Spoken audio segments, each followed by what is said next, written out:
वंदे बोधमयम नित्यम गुरुम शंकर रूपिणम यमाश्रतो ही वक्रोपि चंद्रः सर्वत्र वंद्यते। जैसे श्रद्धा जरूरी है, विश्वास जरूरी है, वैसे ही गुरु कृपा भी जरूरी है, तभी भजन प्रभावशाली होता है।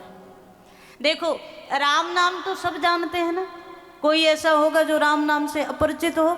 सब जानते हैं, सब राम राम गाते हैं, लेकिन वही राम नाम यदि गुरु मुख से मिल जाए और गुरु कृपा के साथ मिल जाए तो राम नाम भी बड़ा दिव्य प्रभाव छोड़ता है महाराज। इसलिए गुरु की कृपा के बिना भगवत कृपा का दर्शन हो ही नहीं सकता। तो तीसरे श्लोक में ही गुरु जी को प्रणाम किया, लेकिन यहाँ भी कहीं ना कहीं शंकर जी के प्रति पक्षपात है मानसकार। शिव जी को याद करते हैं, वंदे बोधमयम नित्यम गुरुम शंकर रूपिणम। शंकर जी के स्वरूप में मैं गुरु जी को प्रणाम करता हूँ। शंकर रूप में मतलब सीधा सा भाव है, जो केवल संसार को देना जानते हैं, संसार से लेने का कोई भाव नहीं है, वही शिव है। शंकर जी निवास करने का मौका आए ना तो शमशान में भी, चिता भूमि में भी रह लेते, और देने का नंबर आए ना तो ऐसा ग्रंथों में वर्णन आता है कि लंका जो स्वर्ण की सोने की लंका थी ना, वो लंका का निर्माण भगवान शंकर ने किया था। भगवान शंकर ने उस लंका को, एक बार पार्वती जी रूठ गई, हट करने लगी, महाराज ऐसा भवन हमें चाहिए जो जिस जैसा दुनिया में कोई हो ही ना। सो महाराज शंकर जी, अब हट जब माताओं की हो तो मानना ही पड़ेगा। शंकर जी ने बड़ा सुंदर दिव्य त्रिकूट पर्वत पर लंका में स्वर्ण भवन का निर्माण कराया। और ऐसा ग्रंथों में वर्णन आता है कि पौरोहित कर्म करने के लिए विश्रवा महात्मा आए।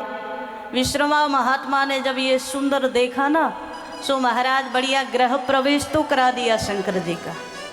शंकर जी ने कहा, बाबा दक्षिणा क्या चाहिए, दक्षिणा मांग लो। सो जब पौरोहित्य कर्म करने के बाद, गृह प्रवेश कराने के बाद दक्षिणा का नंबर आया, सो विश्रवा महात्मा ने कह दिया कि दक्षिणा के रूप में ये भवन ही हमें दे दो। शंकर जी इतने बड़े दाता हैं, शिव इतने बड़े दानी हैं कि शंकर जी ने एक बार भी मना नहीं किया और सीधा संकल्प कर दिया, जो भवन पार्वती जी ने बनवाया था वो सोने का भवन दान में ही दे दिया ब्राह्मण को।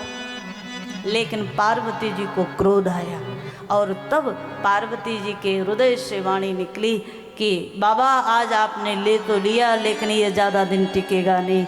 एक दिन ऐसा आएगा कि ये स्वर्ण की लंका भी ढह जाएगी, पतन को प्राप्त होगी। तो कहीं ना कहीं चिंतन करके देखो, शंकर जी जैसा दाता कोई और नहीं है। रहने का निवास का नंबर आए तो चिता भूमि में रह लेते हैं, शमशान में निवास कर लेते हैं। पहनने का नंबर आए तो महाराज मृग चर्म को लपेट लेते हैं, वरना दिगंबर ही घूमते रहते हैं। ऐसे भगवान शिव के समान गुरु जो हो, वही गुरु जीवन में शिष्य को सही रास्ता दिखा सकता है। और एक चीज, गुरु को साक्षात ज्ञान मान करके प्रणाम किया। गुरु स्त्री पुरुष की भूमिका से बाहर केवल ज्ञान ही गुरु है। उस रूप में मानसकार ने सनातन में श्री रामचरितमानस में सिद्धांत दिया। सब्सक्राइब करें टोटल भक्ति को। अब हमारे वीडियोस को सबसे पहले देखने के लिए बेल आइकन को दबाना ना भूलें।